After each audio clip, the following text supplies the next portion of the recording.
বিসমিল্লাহির রহমানির রহিম। আমি সাজ্জাদ হোসেন, প্রভাষক, হিসাব বিজ্ঞান বিভাগ, সরকারি দেবেন্দ্র কলেজ, মানিকগঞ্জ। সুপ্রিয় শিক্ষার্থী বন্ধুরা, আশা করি তোমরা ভালো আছো। আমিও আল্লাহর অশেষ রহমতে ভালো আছি। বরাবরের মতো তোমাদেরকে এবারও আমার অনলাইন ক্লাসে স্বাগত জানাচ্ছি। আজকে আমি একাদশ শ্রেণীর 2020-21 শিক্ষাবর্ষের ফিন্যান্স, ব্যাংকিং ও বীমা দ্বিতীয় পত্রের প্রথম অধ্যায় ব্যাংক ব্যবস্থার প্রাথমিক ধারণা নিয়ে আলোচনা করব এবং আজকে আমার লেকচার সংখ্যা 4 এবং আজকে আমরা শিখব ব্যাংকের শ্রেণীবিভাগ অর্থাৎ ক্লাসিফিকেশনস অফ ব্যাংক। চলো আর দেরি না করে আমাদের আজকের এই ক্লাসটি শুরু করা যাক। ব্যাংকের শ্রেণীবিভাগ। ব্যবসায়ী প্রতিষ্ঠান হিসেবে গ্রাহক চাহিদা পূরণের জন্যই ব্যাংক গঠিত।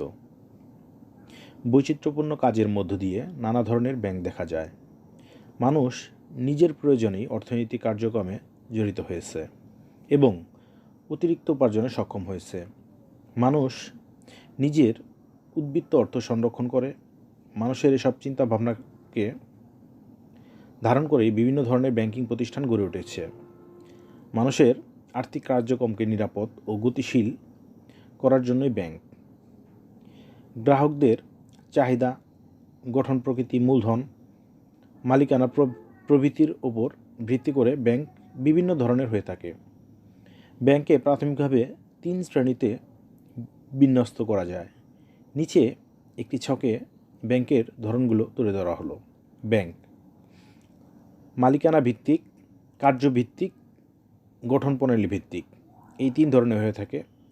এখানে মালিকানা ভিত্তিক ব্যাংকের মধ্যে রয়েছে সরকারি মালিকানাধীন ব্যাংক, বেসরকারি মালিকানাধীন ব্যাংক, যৌথ মালিকানাধীন ব্যাংক, কৃষি ব্যাংক, সমবায় ব্যাংক।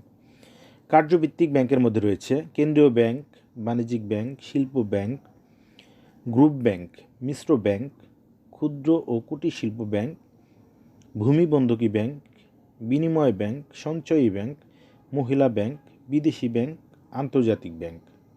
গঠন প্রণালী ভিত্তিক ব্যাংকের মধ্যে রয়েছে একক ব্যাংক, শাখা ব্যাংক, চেইন ব্যাংক। চলো এগুলোর আমরা সংক্ষিপ্ত আলোচনা করি। প্রথমেই মালিকানাধীন ব্যাংক। মালিকানাধীন ব্যাংকের মধ্যে রয়েছে 1. সরকারি ব্যাংক। একটি দেশে সরকারি মালিকানায় ব্যাংক প্রতিষ্ঠিত হতে পারে। আবার কোনো পূর্ব প্রতিষ্ঠিত ব্যাংক যদি সরকারি পরিচালনা ও নিয়ন্ত্রণাধীন আসে তবে সে ব্যাংকও সরকারি ব্যাংক হিসেবে পরিগণিত হয়। এছাড়া পৃথিবীর প্রায় প্রতিটি দেশের কেন্দ্রীয় ব্যাংক সে দেশের সরকারি ব্যাংক হিসেবে পরিচিত। সাধারণত সরকারি ব্যাংক সরকারি মূলধন ও উদ্যোগে গঠিত এবং সরকারি নিয়ন্ত্রণাধীন পরিচালিত হয়। 2. বেসরকারি ব্যাংক। দেশের কেন্দ্রীয় ব্যাংকের নিয়ন্ত্রণাধীনে কিছু ব্যক্তি মালিকানাধীন ব্যাংক ব্যাংকিং কার্যাবলী পরিচালনা করে থাকে। মালিকানার দিক থেকে ব্যাংক গঠনে মূলধন বিনিয়োগকারী ব্যক্তিবর্গ অর্থাৎ শেয়ার হোল্ডারগণ বেসরকারি ব্যাংকের মালিক হয়ে থাকে। বাংলাদেশে বেসরকারি মালিকানাধীন ব্যাংকগুলোর মধ্যে eastern bank limited, the national bank limited, the trust bank limited, the city bank limited প্রভৃতি ব্যাংকের নাম উল্লেখ করা যায়। এছাড়াও আরও অনেক ব্যাংক রয়েছে বেসরকারি মালিকানাধীন।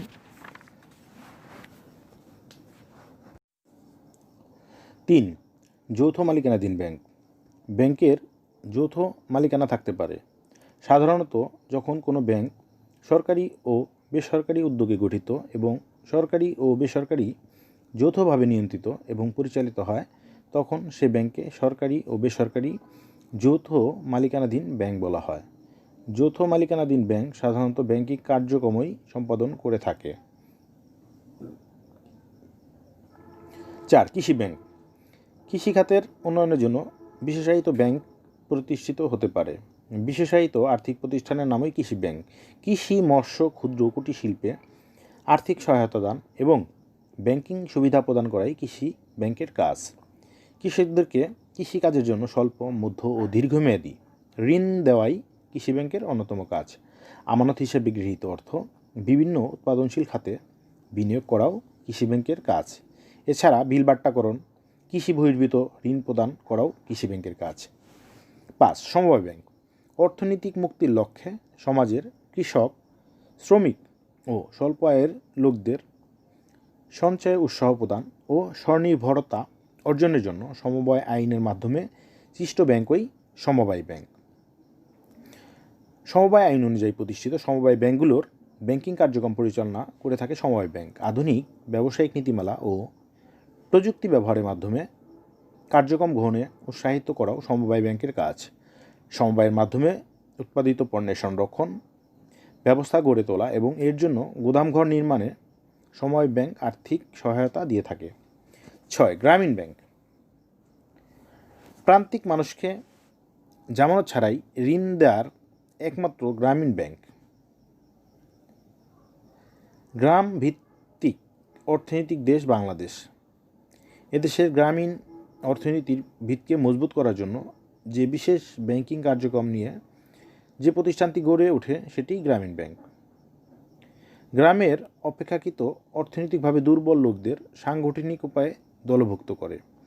এতে দরিদ্র জনগোষ্ঠী মহাজনদের হাত থেকে বাঁচে। গ্রামের বেকার জনগণকে প্রাতিষ্ঠানিক সাহায্য দানের মাধ্যমে লাভজনক কাজে নিয়োগ, ভূমিহীন ও গরিব মহিলাদের খণ্ডকালীন কাজের ব্যবস্থা করা। সরাসরি সমবায় সমিতি নয়, বরং সমবায় পদ্ধতির আলোকে কোনো সংগঠিত অর্থনৈতিক কার্যক্রমের মাধ্যমে সমবায় আন্দোলন গড়ে ওঠে। খ. কার্যভিত্তিক ব্যাংক। নিচে কার্যভিত্তিক ব্যাংকের সংক্ষিপ্ত পরিচিতি তুলে ধরা হলো। 1. কেন্দ্রীয় ব্যাংক। কেন্দ্রীয় সরকারের হাতে একটি নিয়ন্ত্রক ব্যাংক থাকবে। যে ব্যাংক একটি দেশের গৃহীত মুদ্রার প্রচলন করে এবং অর্থনীতিকে নিয়ন্ত্রণ করে তাকে কেন্দ্রীয় ব্যাংক বলে। কেন্দ্রীয় ব্যাংক সকল ব্যাংকের ব্যাংক। বাংলাদেশ ব্যাংক এদেশের কেন্দ্রীয় ব্যাংক। কেন্দ্রীয় ব্যাংক নোটিশ করে এবং দেশের মুদ্রা বাজারকে সংগঠিত করে। দেশের অর্থনৈতিক উন্নয়নই এর মূল উদ্দেশ্য। কেন্দ্রীয় ব্যাংক দেশের তালিকাভুক্ত ব্যাংকগুলোকে নির্দেশনা দেয় এবং পরিচালনা করে। 2. বাণিজ্যিক ব্যাংক। মুনাফা অর্জনের উদ্দেশ্যে স্বল্পমেয়াদী ঋণের ব্যবসায় নিয়োজিত আর্থিক প্রতিষ্ঠানকেই বাণিজ্যিক ব্যাংক বলে। এরা আমানত গ্রহণ করে গ্রাহকদের ঋণ দেয়। বাণিজ্যিক ব্যাংক বিশ্বের প্রাচীনতম ব্যাংক। এই ব্যাংক বিভিন্ন হিসাবের মাধ্যমে সঞ্চয় সংগ্রহ করে এবং স্বল্পমেয়াদী ঋণ দেয়। উদাহরণ: সোনালী ব্যাংক। 3. শিল্প ব্যাংক। কৃষির পাশাপাশি একটি দেশের শিল্প উন্নয়নও জরুরি। শিল্পায়নে ও শিল্পের উন্নয়নে স্বার্থে দীর্ঘমেয়াদী ঋণের ব্যবসায়ী আর্থিক প্রতিষ্ঠানকে শিল্প ব্যাংক বলে। 4. Group bank. ব্যবসায়িক স্বার্থে 2 বা ততোধিক ব্যাংকের হোল্ডিং কোম্পানি ভিত্তিক ব্যাংকিং কার্যক্রম পরিচালনা ও নিয়ন্ত্রণকেই গ্রুপ ব্যাংকিং বলে। সদস্য ব্যাংকগুলো সম্মিলিতভাবে জনগণের ব্যাংকিং চাহিদা পূরণ করে বলে সম্প্রসারিত ব্যাংকিং সুবিধা প্রদান করা যায়। 5. মিশ্র ব্যাংক। যে ব্যাংক একটি দেশের অর্থনৈতিক উন্নয়নের জন্য একটি পুঁজি বিনিয়োগকারী ও বাণিজ্যিক ব্যাংক হিসেবে কাজ করে তাকে মিশ্র ব্যাংক বলে। মিশ্র ব্যাংক এক ধরনের বিশেষায়িত ব্যাংক। ব্যাংক ব্যবস্থায় বাণিজ্যিক কার্যক্রম ছাড়াও বিনিয়োগ ব্যাংক বা অন্য কোনো বিশেষায়িত ব্যাংকের কার্যক্রম একই সাথে সম্পাদন করে থাকে। 6. ক্ষুদ্র ও কুটির শিল্প ব্যাংক। ক্ষুদ্র উদ্যোক্তারাই বৃহৎ উৎপাদনের ভিত্তি। ক্ষুদ্র ও কুটির শিল্প উন্নয়নের স্বার্থে যে ব্যাংক প্রতিষ্ঠিত হয় তাকে ক্ষুদ্র ও কুটির শিল্প ব্যাংক বলা হয়। এরা কুটির শিল্পের প্রোফাইল তৈরি, মূল্যায়ন ও দীর্ঘমেয়াদী ঋণ সরবরাহ করে থাকে। 7. ভূমি বন্ধকি ব্যাংক। মানুষের যে কোনো সময় ঋণের প্রয়োজন হতে পারে। বন্ধকি ব্যাংক জমি, বাড়ি, দোকান ও অন্যান্য মূল্যবান দ্রব্যাদি বন্ধক রেখে দীর্ঘমেয়াদী ঋণ প্রদান করে। কৃষি ও শিল্পের অর্থসংস্থানের জন্য এ প্রকার ব্যাংক সাহায্য করে থাকে। 8. বিনিময় ব্যাংক। বৈদেশিক বাণিজ্যে সহায়তার জন্য বৈদেশিক বিনিময় ও দেনা পাওনা নিষ্পত্তিতে নিয়োজিত ব্যাংকে বিনিময় ব্যাংক বলে। এরা বৈদেশিক মুদ্রা, বিনিময় বিল, হুন্ডি ইত্যাদি ক্রয় বিক্রয় করে থাকে। 9. গৃহ সঞ্চয়ী ব্যাংক। ব্যাংকিং সেবাকে জনগণের দোরগোড়ায় পৌঁছে দেওয়ার জন্য ব্যাংক নিজস্ব কাঠামোর মধ্যে ভিন্ন ভিন্ন কর্মসূচি গ্রহণ করে থাকে। এমনকি একটি কর্মসূচি হচ্ছে গৃহ সঞ্চয়ী ব্যাংক। প্রধানত মহিলা, অশিক্ষিত ও দুর্বল মক্কেলদের জন্যই এ ব্যাংক খোলা হয়। গৃহে বসে গ্রাহকরা যে ব্যাংকের মাধ্যমে ব্যাংক সুবিধা ভোগ করে তাকে গৃহ সঞ্চয়ী ব্যাংক বলে।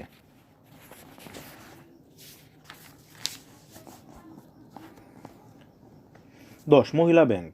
রক্ষণশীল মহিলাদের আলাদা ব্যাংকিং সেবা দেওয়ার জন্যই মহিলা ব্যাংক। আমাদের দেশের জনগোষ্ঠীর অর্ধেকই হচ্ছে মহিলা। যে ব্যাংক মহিলাদেরকে পৃথকভাবে ব্যাংকিং সুবিধা প্রদান করে তাকে মহিলা ব্যাংক বলে। 11. School bank. ছাত্ররা হচ্ছে ভবিষ্যৎ নাগরিক। অর্থ ও ঋণের ব্যবসায়ী হিসেবে ব্যাংক গ্রাহকদেরকে বিভিন্ন ধরনের সুবিধা দেয়। ব্যাংকে বিভিন্ন শ্রেণীতে বিন্যস্ত করা হয়। স্কুল ব্যাংকের মধ্যে একটি। মূলত স্কুলের ছাত্রছাত্রীরাই এর গ্রাহক। 12. আঞ্চলিক উন্নয়ন ব্যাংক। অর্থনৈতিক উন্নয়নের স্বার্থে জোটবদ্ধতার নজির এখন প্রচুর। বিশ্বের কোনো কোনো অঞ্চলের অর্থনৈতিক উন্নয়নের লক্ষ্যে প্রতিষ্ঠিত ব্যাংকেই আঞ্চলিক উন্নয়ন ব্যাংক বলে, যেমন এডিবি অর্থাৎ এশিয়ান ডেভেলপমেন্ট ব্যাংক। 13. আন্তর্জাতিক ব্যাংক।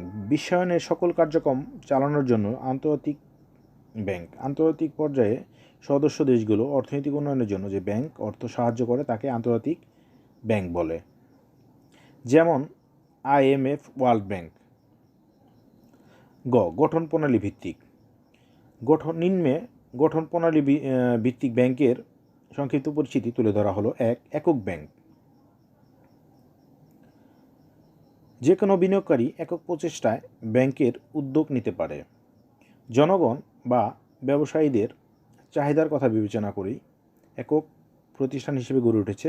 এসব ব্যাংকগুলো ব্যাংকিং পদ্ধতি, সুদের হার ইত্যাদি প্রশ্নে একে অপরের থেকে আলাদা। যে আর্থিক প্রতিষ্ঠান কোনো নির্দিষ্ট স্থানে কেবলমাত্র একটি অফিসের মাধ্যমে ব্যাংকিং ব্যবসা পরিচালনা করে তাকে একক ব্যাংক বলা হয়। একক ব্যাংক একটি মাত্র কার্যালয় দ্বারা পরিচালিত। স্থানীয় চাহিদা পূরণই এর মূল লক্ষ্য। এর আয়তন ও মূলধনের পরিমাণ কম। এ ধরনের ব্যাংক কেন্দ্রীভূত ব্যবস্থাপনার মাধ্যমে পরিচালিত হয়। কেবলমাত্র মার্কিন যুক্তরাষ্ট্রেই একক ব্যাংক লক্ষ্য করা যায়। 2. শাখা ব্যাংক। বিস্তৃত চাহিদাকে মাথায় রেখেই শাখা ব্যাংক প্রতিষ্ঠিত। মানুষের অর্থনৈতিক কার্যকলাপ বৃদ্ধির পাশাপাশি বেড়েছে আর্থিক প্রতিষ্ঠানের সেবার চাহিদা।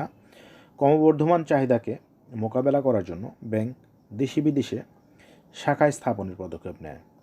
যে ব্যাংকিং প্রতিষ্ঠান একটি প্রধান অফিসের অধীনে অসংখ্য শাখার মাধ্যমে ব্যাংকিং ব্যবসা পরিচালনা করে তাকে শাখা ব্যাংক বলে। বিস্তৃত সেবাই শাখা ব্যাংকের প্রধান উদ্দেশ্য। এর একটি প্রধান অফিস থাকে, এর একাধিক শাখা থাকে। শাখাগুলো দেশ ও বিদেশে স্থাপিত হতে পারে। এ প্রতিষ্ঠান দেশ ও বিদেশে বিভিন্ন অংশ থেকে আমানত সংগ্রহ করে এবং ঋণ দেয়। বাংলাদেশের বাণিজ্যিক ব্যাংকগুলো শাখা ব্যাংকিং চালিয়ে থাকে। Chain bank.